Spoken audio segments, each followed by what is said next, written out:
കേരള PSCയുടെ വ്യത്യസ്തങ്ങളായ പരീക്ഷയ്ക്ക് വേണ്ടി പഠിച്ചുകൊണ്ടിരിക്കുന്ന എല്ലാ ഉദ്യോഗാർത്ഥികൾക്കും PSC പനോരമയുടെ ഓൺലൈൻ ക്ലാസ് റൂമിലേക്ക് സ്വാഗതം.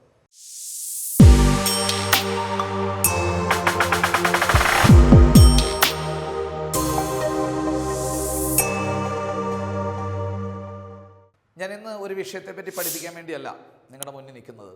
അതായത് PSCയുടെ പരീക്ഷയുടെ പ്രിപ്പറേഷൻ ഘട്ടത്തിൽ എല്ലാ ഉദ്യോഗാർത്ഥികൾക്കും അല്ലെങ്കിൽ ഒരു പരിധിവരെയുള്ള ഉദ്യോഗാർത്ഥികൾക്കെങ്കിലും നേരിടേണ്ടി വരുന്ന ഒരു പ്രശ്നത്തെ പറ്റിയിട്ട് ആ പ്രശ്നം പരിഹരിക്കാൻ വേണ്ടിയുള്ള എൻ്റേതായിട്ടുള്ള ഒരു സൊല്യൂഷനുമായിട്ടാണ് ഞാൻ നിൽക്കുന്നത്. അതെന്താണെന്ന് വെച്ചാൽ PSC പരീക്ഷയ്ക്ക് വേണ്ടി ചിലർ പഠിച്ചു തുടങ്ങി കുറച്ച് കഴിയും അവർ 1-2 പരീക്ഷകളൊക്കെ എഴുതും. ചിലപ്പോൾ പരീക്ഷകൾ കിട്ടില്ല, ജയിക്കാൻ പറ്റില്ല. അതോടുകൂടി അവർ പരീക്ഷയ്ക്ക് വേണ്ടിയുള്ള പഠനം അങ്ങ് നിർത്തും. അവർക്ക് ഇനിയും പരീക്ഷ എഴുതാനുള്ള ഏജ് ഉണ്ടാകും, ഏജ് തീർന്നിട്ടില്ല. പക്ഷെ അതിനു മുമ്പ് തന്നെ അവർ ഇനി ഞാൻ പഠിച്ചാൽ ശരിയാവത്തില്ല, PSC പരീക്ഷയ്ക്ക് വേണ്ടി പഠിക്കണ്ട എന്ന തീരുമാനത്തിലെത്തി പരീക്ഷയ്ക്ക് വേണ്ടിയുള്ള പഠനം അവർ സ്റ്റോപ്പ് ചെയ്യാൻ സാധ്യതയുണ്ട്. അപ്പം ഞാൻ ഈ പറയുന്നത് PSC പരീക്ഷയ്ക്ക് വേണ്ടി ഇനി പഠിച്ചു തുടങ്ങാൻ പോകുന്ന കുട്ടികളോടല്ല പറയുന്നത്, അതിനുവേണ്ടി പഠിച്ചുകൊണ്ടിരിക്കുന്ന ആൾക്കാരോടാണ് പറയുന്നത്. അതിനുവേണ്ടി ഏതാണ്ട് വർഷങ്ങളായിട്ട് പഠിച്ചുകൊണ്ടിരിക്കുന്ന ആളുകളോടാണ് പറയുന്നത്. നമ്മൾ വളരെ ഓറിയൻറ്റഡ് ആയിട്ട് വളരെ കൃത്യതയോട് കൂടിയിട്ടാണ് പരീക്ഷയ്ക്ക് വേണ്ടി പ്രിപ്പയർ ചെയ്യുന്നതെങ്കിൽ, കൃത്യമായ സ്ട്രാറ്റജിയിലാണ് കൃത്യമായ സമയം ചെലവഴിച്ച് അത്ര വലിയ ഉദ്യോഗബോധത്തോടു കൂടിയാണ് നമ്മൾ അതിനുവേണ്ടി പഠിക്കുന്നതെങ്കിൽ ഒരു 4-5 മാസം മതിയാകും പരീക്ഷയ്ക്ക് പ്രിപ്പയർ ചെയ്യാൻ. അത് ചിലർ പറയും അത് പറ്റത്തില്ല എന്നൊക്കെ പറയും, ചുമ്മാതാ. കാരണം ലോകത്തിലെ ഏറ്റവും വലിയ സിലബസ് ഹൃദയസ്ഥമാക്കേണ്ട പരീക്ഷയാണ് ഇന്ത്യൻ സിവിൽ സർവീസ് എക്സാമിനേഷൻ. ലോകത്തിലെ ഏറ്റവും ടഫ് എക്സാമിനേഷൻ ഒന്നുമല്ല അത്.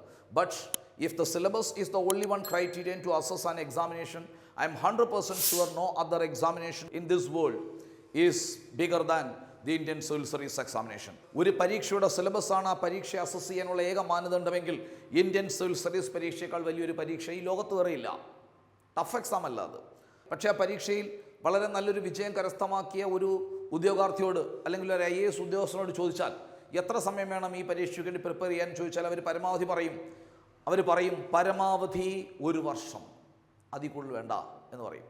അപ്പോൾ അത്രയും വലിയൊരു പരീക്ഷയ്ക്ക് 1 വർഷം മതിയെന്നിരിക്കെ നമ്മുടെ കേരള PSCയുടെ പരീക്ഷകൾക്കൊക്കെ നമ്മുടെ സ്ട്രാറ്റജി കറക്റ്റ് ആണെങ്കിൽ, നമ്മൾ പഠിക്കുന്ന രീതികൾ കറക്റ്റ് ആണെങ്കിൽ, നമ്മൾ പ്രോപ്പറായിട്ടുള്ള ചാനലാണ് പഠിക്കുന്നതെങ്കിൽ, കൃത്യമായിട്ടുള്ള മാർഗ്ഗനിർദ്ദേശങ്ങളാണ് നമുക്ക് കിട്ടുന്നതെങ്കിൽ, കൃത്യമായിട്ടുള്ള സ്റ്റഡി മെറ്റീരിയലാണ് നമുക്ക് കിട്ടുന്നതെങ്കിൽ, I am 100% sure 5 months or 6 months is more than enough.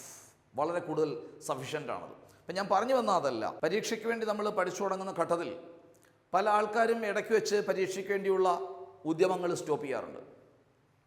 Kerala PSCയുടെ പരീക്ഷയ്ക്ക് വേണ്ടി പഠിക്കുന്നത് അതിന് മാത്രമല്ല, മിക്കവാറുമുള്ള എല്ലാ റെഗുലറായിട്ട് നടക്കുന്ന മത്സര പരീക്ഷകൾക്ക് വേണ്ടി എല്ലാം പഠിക്കുന്നത് വെള്ളം ചൂടാക്കുന്നത് പോലെയാണ്. വെള്ളം ചൂടാക്കാൻ വെച്ചു, നമ്മൾ ഒരു സ്റ്റൗവിൽ നമ്മൾ വെള്ളം ചൂടാക്കാൻ വേണ്ടി വെച്ചു, തീ കത്തിച്ചു. വെള്ളം 100 ഡിഗ്രി സെൽഷ്യസ് വരെ തിളപ്പിച്ചാൽ അത് ചൂടാകും. 100 ഡിഗ്രി സെൽഷ്യസ് വരെ തിളപ്പിച്ചാൽ ചൂടാകും. നമ്മളും PSCക്ക് വേണ്ടിയുള്ള വെള്ളം തിളപ്പിക്കുക. 100 ഡിഗ്രി സെൽഷ്യസ് വരെ വെള്ളം തിളച്ചാൽ നമ്മൾ ലിസ്റ്റിൽ വരും. 150 ഡിഗ്രി സെൽഷ്യസ് വരെ നമ്മൾ തിളപ്പിച്ചാൽ നമുക്ക് ജോലി കിട്ടും. നമ്മൾ തിളപ്പിക്കാൻ തുടങ്ങി, PSCക്ക് വേണ്ടി വെള്ളം തിളപ്പിക്കുക. നമ്മൾ വെള്ളം തിളപ്പിച്ചത് 98 ഡിഗ്രി സെൽഷ്യസിൽ എത്തി നിൽക്കുമ്പോൾ PSCയുടെ പരീക്ഷ വന്നു. നമ്മൾ ജയിക്കില്ല. കാരണം ജയിക്കണമെങ്കിൽ 100 ഡിഗ്രി സെൽഷ്യസ് വരെ തിളയ്ക്കണം. 100 ഡിഗ്രി സെൽഷ്യസ് വരെ തിളക്കണം, എന്നാലേ ജയിക്കുള്ളൂ. 98-ലെത്തി, സ്റ്റോപ്പായി. അപ്പോൾ നമ്മൾ എന്ത് ചെയ്യും? നമ്മൾ സ്റ്റൗ അങ്ങ് ഓഫാക്കും. സാധാരണ ഉള്ള ചില ആൾക്കാർ ചെയ്യുന്നത് എങ്ങനെയാണ്? സ്റ്റൗ അങ്ങ് ഓഫാക്കും. ഓഫാക്കിയിട്ട് വിചാരിക്കും ഇനിയിപ്പോൾ പരീക്ഷയില്ലല്ലോ, അടുത്ത പരീക്ഷ വരുമ്പോൾ തിളപ്പിക്കാം. അപ്പോൾ ഇപ്പോൾ 98 വരെ തിളച്ചത് തണുത്ത് അടുത്ത പരീക്ഷയുടെ നോട്ടിഫിക്കേഷൻ വരുമ്പോൾ 20 ഡിഗ്രി സെൽഷ്യസ് നീക്കും. അപ്പോൾ അയാൾ വീണ്ടും തിളപ്പിക്കാൻ തുടങ്ങും, 20-ൽ നിന്ന് തിളപ്പിക്കാൻ തുടങ്ങും. നേരത്തെ എത്ര വരെ തിളപ്പിച്ചതാ? 98 വരെ തിളപ്പിച്ചതാ. നിങ്ങളിപ്പോൾ 98 വരെ PSC പരീക്ഷയ്ക്ക് വേണ്ടി പഠിച്ചിട്ടുണ്ട്. ആ ഡിഗ്രി സെൽഷ്യസ് വരെ പരീക്ഷയുടെ ചൂടുണ്ട്. ആ സമയത്ത് പരീക്ഷ വരുന്നു. 100 ഉണ്ടായിരുന്നെങ്കിൽ, നമ്മുടെ പരീക്ഷയുടെ ടെമ്പറേച്ചർ 100 ആയിരുന്നുവെങ്കിൽ നമുക്ക് ലിസ്റ്റ് വരാൻ പറ്റുമായിരുന്നു. പക്ഷേ ഈ ലിസ്റ്റ് വരാൻ പറ്റിയില്ല. അപ്പോൾ എന്ത് ചെയ്യണം? സ്റ്റൗ ഓഫാക്കരുത്, കണ്ടിന്യൂ ചെയ്യുക, ഇതിനെ തിളപ്പിക്കുക. തിളപ്പിച്ച് 100ആക്കിയാലും ജയിക്കത്തില്ലല്ലോ, പരീക്ഷ ജോലി കിട്ടില്ലല്ലോ. ജോലി കിട്ടണമെങ്കിൽ 150 വരെ തിളപ്പിക്കണം. 150-ലെത്തിച്ചു. 150-ലെത്തിച്ചപ്പോൾ പ്രശ്നം എന്താ? നമുക്ക് വേണ്ട പരീക്ഷ ഇപ്പോൾ ഇല്ല. നമ്മൾ 150-ലെത്തിച്ച് വെച്ചുകൊണ്ടിരിക്കുക. 150-ലെത്തിച്ചു. നമ്മുടെ നോളജിൻ്റെ ലെവൽ PSC പരീക്ഷയ്ക്ക് വേണ്ടിയുള്ള നമ്മുടെ വെള്ളം തിളപ്പീര് 150 ഡിഗ്രി സെൽഷ്യസിലെത്തി നിൽക്കുകയാണ്. പക്ഷേ നമുക്ക് വേണ്ടത് സെക്രട്ടേറിയറ്റ് അസിസ്റ്റൻ്റ് വേണം. പക്ഷേ സെക്രട്ടേറിയറ്റിൻ്റെ പരീക്ഷ 1 വർഷം കഴിഞ്ഞേ ഉള്ളൂ. അല്ലെങ്കിൽ നമുക്ക് വേണ്ടത് പഞ്ചായത്ത് സെക്രട്ടറി വേണം, അത് 1 വർഷം കഴിഞ്ഞേ ഉള്ളൂ. LSG പരീക്ഷ വേണം, 1 വർഷം കഴിഞ്ഞേ ഉള്ളൂ. മുനിസിപ്പൽ സെക്രട്ടറി വേണം, അത് 1 വർഷം കഴിഞ്ഞേ ഉള്ളൂ. BDO വേണം, ബ്ലോക്ക് സെക്രട്ടറി വേണം, അതും 1.5 വർഷം കഴിഞ്ഞേ ഉള്ളൂ. അങ്ങനെയെങ്കിൽ 150 ഡിഗ്രി സെൽഷ്യസിൽ നിങ്ങൾ ആഗ്രഹിക്കുന്ന പരീക്ഷ എപ്പോഴാണോ വരുന്നത് അതുവരെ ഈ പഠിത്തത്തിൻ്റെ ടെമ്പറേച്ചറിനെ മെയിൻറ്റെയിൻ ചെയ്യണം. അതുവരെ മെയിൻറ്റെയിൻ ചെയ്ത് കൊണ്ടുപോകണം. അതാണ്. അപ്പോൾ നിങ്ങൾ പഠിച്ച് ജോലി കിട്ടുന്ന ലെവലിൽ എത്തുക. നിങ്ങളുടെ നോളജിനെ ജോലി കിട്ടുന്ന ലെവലിലേക്ക് എത്രയും പെട്ടെന്ന് എത്തിക്കുക. എത്തിച്ചിട്ട് ആ ലെവലിൽ നിങ്ങളുടെ നോളജിനെ നിങ്ങൾക്ക് ആഗ്രഹമുള്ള ജോലിക്ക് വേണ്ടിയുള്ള പരീക്ഷ നടക്കുന്നത് വരെ മെയിൻറ്റെയിൻ ചെയ്യണം. അങ്ങനെ മെയിൻറ്റെയിൻ ചെയ്താൽ മാത്രമേ നമുക്ക് ഈ പരീക്ഷ ജയിക്കാൻ പറ്റുള്ളൂ. ഇത് ഒരു കണ്ടിന്യൂസ് പ്രോസസ്സാണ്. Stop not till the goal is reached. ലക്ഷ്യമെത്തുന്നത് വരെ നമ്മൾ നമ്മുടെ പ്രയത്നം തുടരുക. നിങ്ങൾ കേരള PSC നടത്തുന്ന പരീക്ഷകൾക്ക് വേണ്ടി പഠിച്ചു തുടങ്ങിയിട്ടുണ്ട് എങ്കിൽ നിങ്ങളുടെ ആ ഉദ്യമം നിങ്ങൾ അവസാനിപ്പിക്കുന്നത് നിങ്ങൾ ആഗ്രഹിച്ച പരീക്ഷയിൽ നിങ്ങൾ എത്തിയതിന് ശേഷം മാത്രമേ ആകാൻ പാടുള്ളൂ. അതിനിപ്പുറം യാതൊരു വിധമായ ഒരു കോംപ്രമൈസിനും നിങ്ങൾ വിധേയമാകരുത്.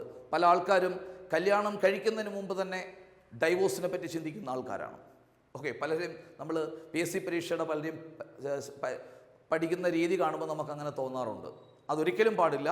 അത് നിങ്ങൾ ഉദ്ദേശിച്ച ലക്ഷ്യത്തിൽ എത്തിക്കുക തന്നെ വേണം. അതുവരെ നിങ്ങളുടെ പ്രയത്നം തുടരണം. ഈ കൈതയുടെ മുള്ളിനകത്ത് പിടിച്ചോലെയാ. കൈതയ്ക്ക് 2 വശത്തോട്ടും മുള്ളാണ്, അങ്ങോട്ടും മുള്ളാണ് ഇങ്ങോട്ടും മുള്ളാണ്. കൈ മുമ്പോട്ടെടുത്താലും മുള്ളുകൊള്ളും, പുറകോട്ടെടുത്താലും മുള്ളുകൊള്ളും. പിന്നെ ചെയ്യാൻ പറ്റുന്ന ഒറ്റ കാര്യം അത് ഒടിച്ചിങ്ങെടുക്കുക എന്നുള്ളതാണ്. അതുപോലെ PSC പരീക്ഷയ്ക്ക് വേണ്ടി നമ്മൾ ഇറങ്ങിപ്പോയി, PSC പരീക്ഷയ്ക്ക് വേണ്ടി നമ്മൾ പഠിക്കാൻ തുടങ്ങി. അതുകൊണ്ട് അതിനെ ഒടിച്ചെടുത്തുകൊണ്ടേ പോരാവുള്ളൂ. പിന്മാറരുത് ലക്ഷ്യമെത്തുന്നത് വരെ. അപ്പോൾ എല്ലാവർക്കും നിങ്ങളുടെ ലക്ഷ്യോന്മുഖമായ പ്രയാണത്തിൽ ഒരു വളരെ നല്ല വിജയം ഞാൻ ആശംസിക്കുന്നു. എല്ലാവർക്കും എൻ്റെ ഹൃദയത്തിൻ്റെ അടിത്തട്ടിൽ നിന്നും ആ വിജയം ലഭിക്കുവാൻ വേണ്ടിയുള്ള ആശംസകളും പ്രാർത്ഥനകളും ഉണ്ടായിരിക്കും. നന്ദി, നമസ്കാരം.